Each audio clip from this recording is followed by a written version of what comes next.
and welcome to the IBM Monitoring Academy. My name is Mark Leftwich and I'm the Monitoring Level 2 Team Lead. Today I'm going to teach you how to use a tool called SPUFI or kdstsns. SPUFI is a command line tool that allows you to query the TEMS database using SQL statements. This is an extremely easy way of getting masses of information out of a TEMS in one simple command. You may be thinking, well, what sort of information is in the TEMS database that I can pull back out? Firstly, there are many other videos and also blogs on the Academy sites that you can go and look at that show working examples of how to use this. You can pull everything from which agents are registered to which RTEMS, which situations have raised, which situations have been reset. There's lots of uses you can use this for to pull information directly from that TEMS database. So here's a quick demo of how to use the tool. You can then use this for your own SQL going forward. The first step is you need to go to the CMS directory. So I'm going to go to the default candle home. In this case, that will be C, IBM, ITM, CMS. If you've got a different candle home path, by all means go to that and then find the CMS directory. Next, you need to scroll down and find the kdstsns file. Then double click to start it. It's a small executable. You'll be presented with a prompt. Here you're going to have to put in several pieces of environmental information. This will allow the tool to connect to the TEMS database and for you to extract that data.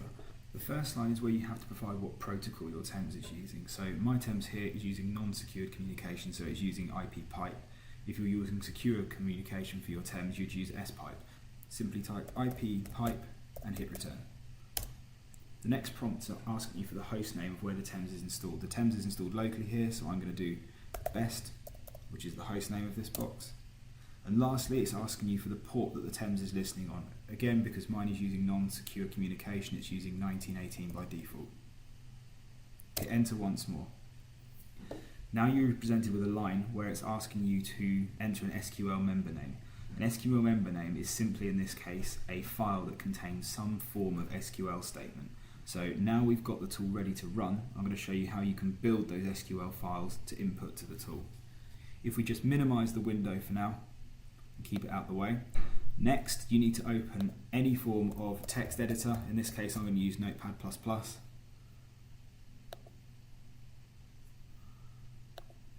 Create a nice new blank file, and then you need to enter the SQL you want to run. So in this case, I'm just using a quick select statement against the live situations table. If you're looking for information on how to find and how to create these SQL statements, check out some of the other videos on the Monitoring Academy channel and also check out the blogs on DevWorks. I've already published about 5 or 6 that will help you find anything from which situations are subscribed to which MSL, right the way through to put which agents are online or offline. So now we've got our SQL statement saved. Notice that there is 2 ending marks for the SQL statement here. In most SQL languages, you'll only ever need 1. On some platforms, depending on OS, you need 2. So for any reason, if you make your SQL statement with 1 and you try and run it and it doesn't work, try and add another one the line down and see if it does again. The SQL input method on kdstsns is not fully blown database level SQL. So there will be some limitations to what you can run and what you can't, but if you're using this purely for basic select statements, this will give you great information very quickly. Once you've added your SQL to the file, you want to do File, Save As. It needs to be placed in the SQL lib directory. So it's IBM, ITM, CMS, SQL lib. Save it something you'll remember, so I'm going to call this event1.sql and click Save. Quickly check that that's in the correct directory and the file is present once you've saved it. So back into the SQL lib directory. If we sort that by date modified, we can see event1.sql at the top there. So now we've got our SQL and a file ready to go.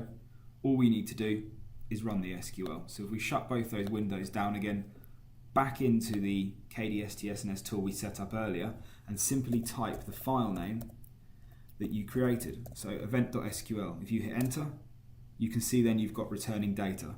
So this is just dropping the situation status in this case. We've got Y records for raised, N for reset or closed, so you can get lots of information out of your TEMS database very quickly. As I said, that was just a tutorial on how to use the tool. If you're looking for specific examples of SQL or maybe how you can use this to improve checks in your environments, please do check out some of our resources. All the links at the end of this video. Thank you for watching this video at the C&SI Monitoring Academy. We'd definitely appreciate your feedback, so please feel free to use the comments box below. We'd also love you to click the thumbs up if you appreciated the video. We have added several helpful links to all our content. I would definitely recommend you check out the blogs on DevWorks. Take care.